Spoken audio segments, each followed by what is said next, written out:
Olá, voltemos a falar de temas de paleontologia. Vamos hoje falar de classificação, taxonomia e nomenclatura. Como de costume, preparei uma apresentação para nos acompanhar nesta conversa. E assim, o tema de hoje será precisamente sistemática, taxonomia e classificação, envolvendo precisamente o estudo e a organização e o entendimento da biodiversidade. Vivemos num mundo diversificado, num mundo povoado por organismos pertencentes a milhões de grupos biológicos. Se aos grupos biológicos da atualidade juntarmos aqueles que conhecemos do registro fóssil, então o número de táxons chegará facilmente às centenas de milhões.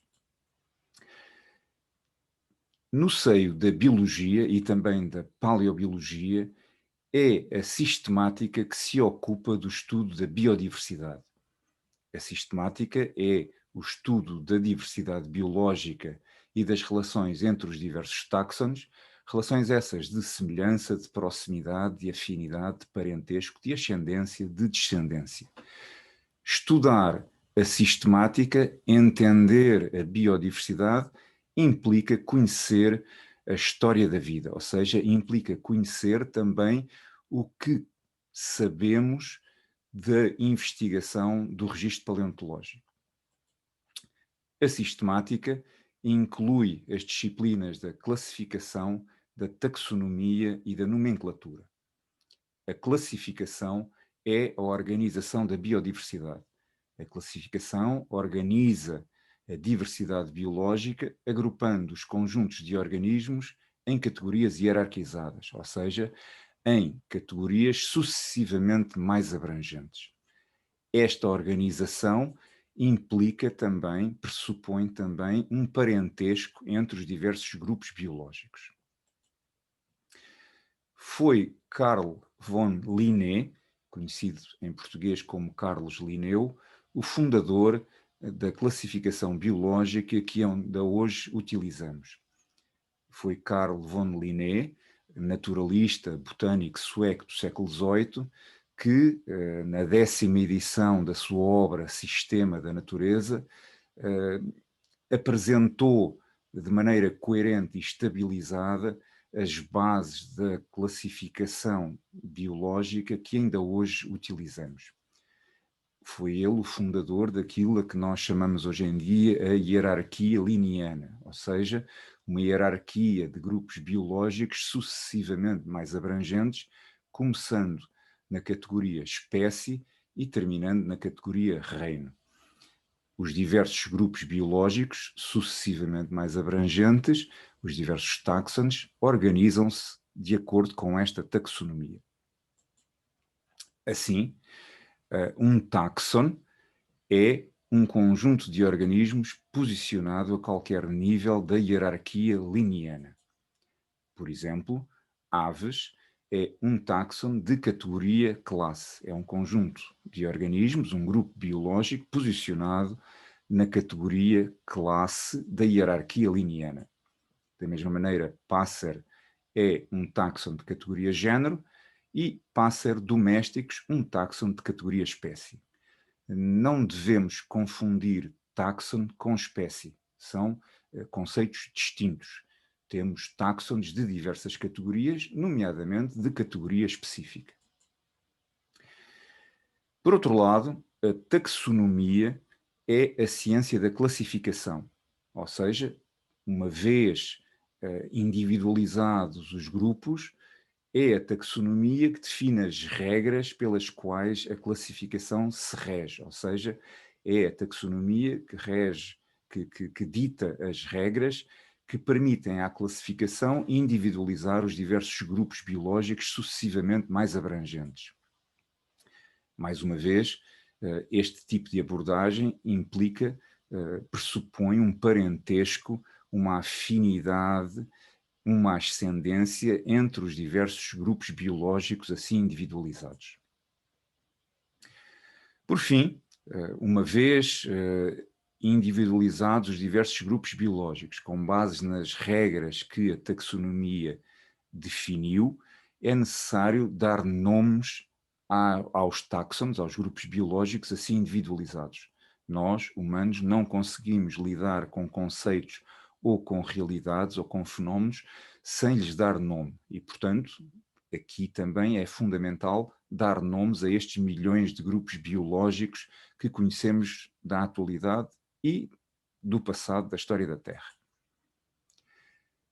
Mais uma vez, temos aqui uma série de nomes, nomenclatura, atribuídos aos diversos grupos que foram individualizados, definidos pela classificação, com base nas regras definidas pela taxonomia. Uma vez mais, esta organização encerra como pressuposto de base um parentesco entre os diversos grupos individualizados. Quais é que são as regras básicas da nomenclatura biológica que usamos quer em biologia, quer em paleontologia, quer para os grupos biológicos da atualidade, quer para os táxons do passado? Os nomes dos táxons são geridos por vários códigos internacionais.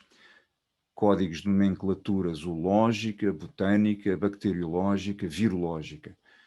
A diversidade biológica é de tal maneira grande que são necessários diversos códigos internacionais para gerir sectorialmente a nomenclatura de cada um destes grandes grupos, como o grupo dos animais, das plantas, etc.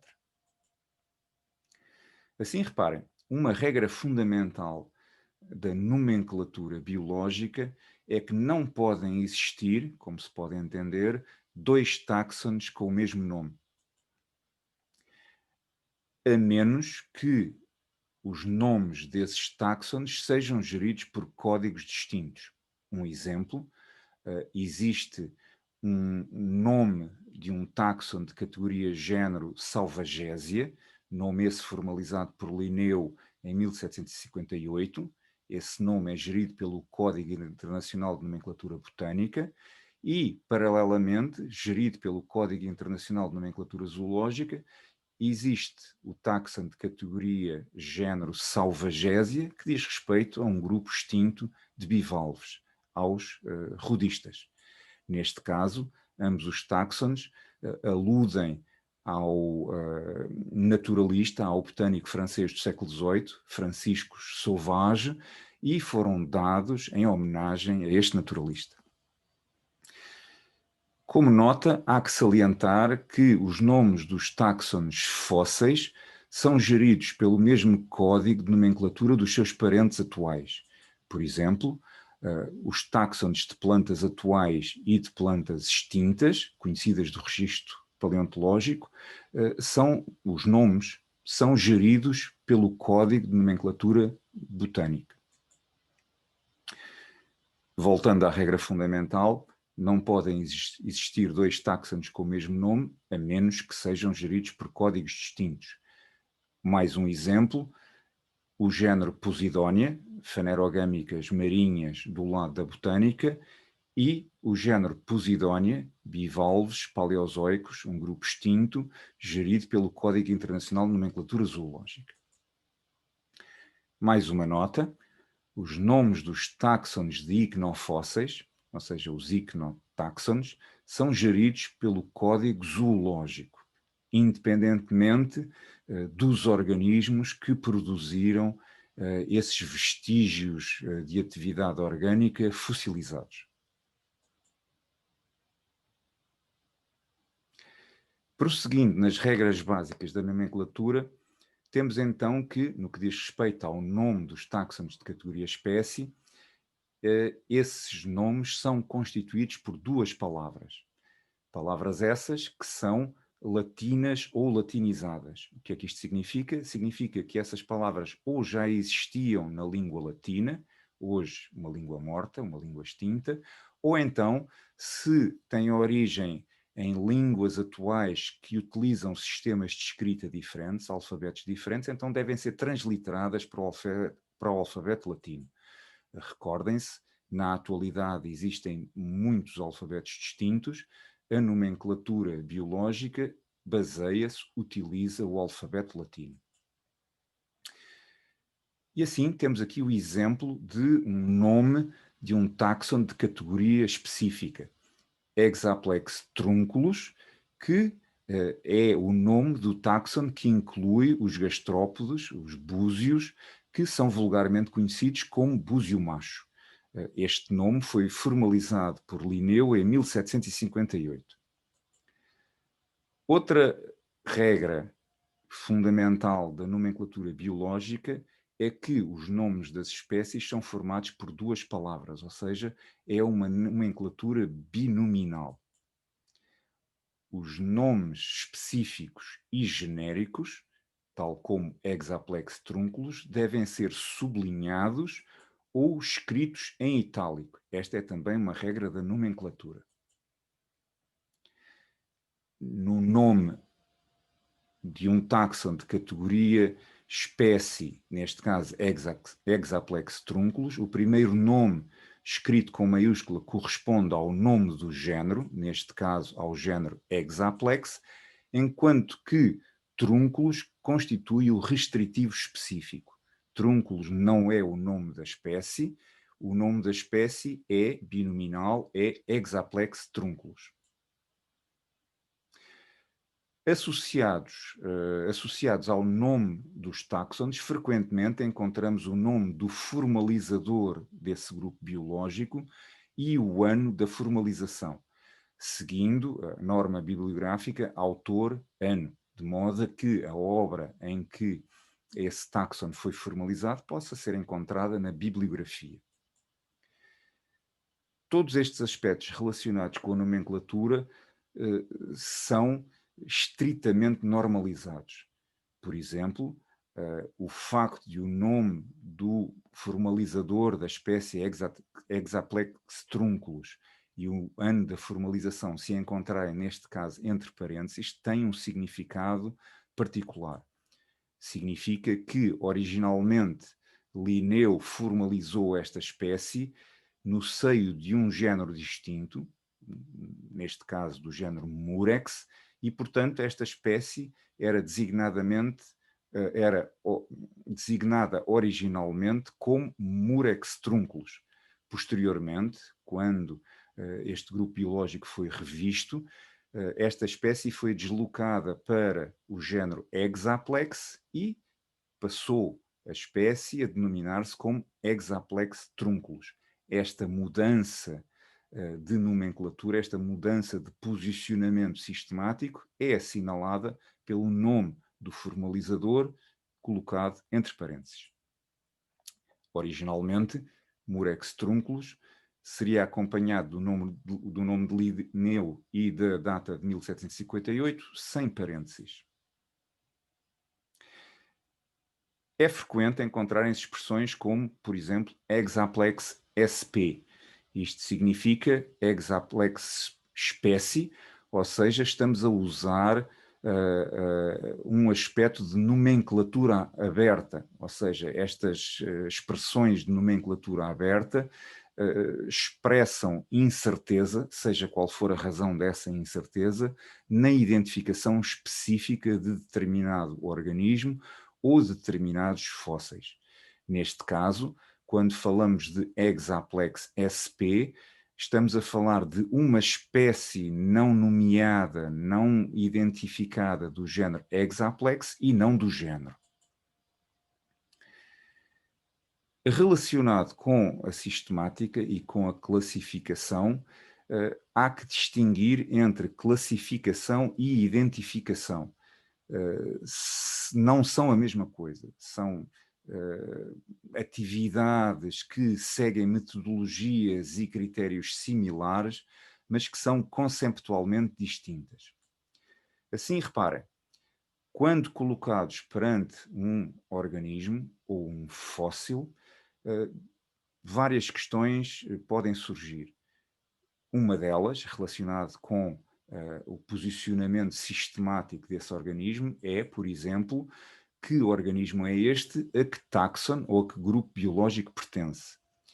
Quando estamos a responder a estas questões, estamos a identificar ou a tentar identificar aquele organismo ou aquele fóssil. Se aquele organismo pertencer a um grupo biológico já conhecido, então a identificação é realizada e a tarefa de posicionamento na diversidade biológica daquele organismo está completa, está terminada. Mas imaginemos que se trata de um representante de um grupo biológico desconhecido até à data, um grupo biológico ainda não formalizado. Então, nessas circunstâncias, a pergunta que se coloca é: onde se enquadra este grupo biológico, representado por este organismo ou por este fóssil, na biodiversidade global? Esta questão pode, inclusivamente, levar à formalização de um novo táxon, ou seja, de um novo grupo biológico anteriormente desconhecido. Nesse caso, então, o que se faz é, analisando as características desses organismos ou desses fósseis, integrá-los no conjunto mais amplo da biodiversidade, formalizando um novo táxon para albergar esses exemplares. Ou seja, estamos a classificar aqueles exemplares.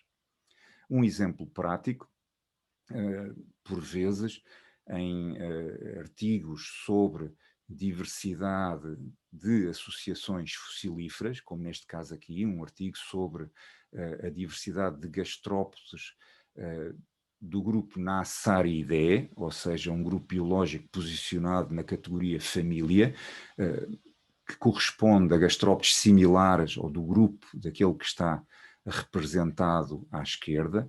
Então, neste caso, muitas vezes, por um lado, lidamos com fósseis de organismos pertencentes a grupos biológicos já previamente conhecidos, como, por exemplo, nesta situação, nesta estampa, temos representados com o número 1 e 2, representantes do grupo Nassarius, que são atribuídos à espécie Nassarius reticosus, que foi formalizada por Sowerby, um naturalista inglês, em 1815. Ou seja, estamos a identificar aqueles fósseis e a atribuí-los a um grupo biológico já conhecido.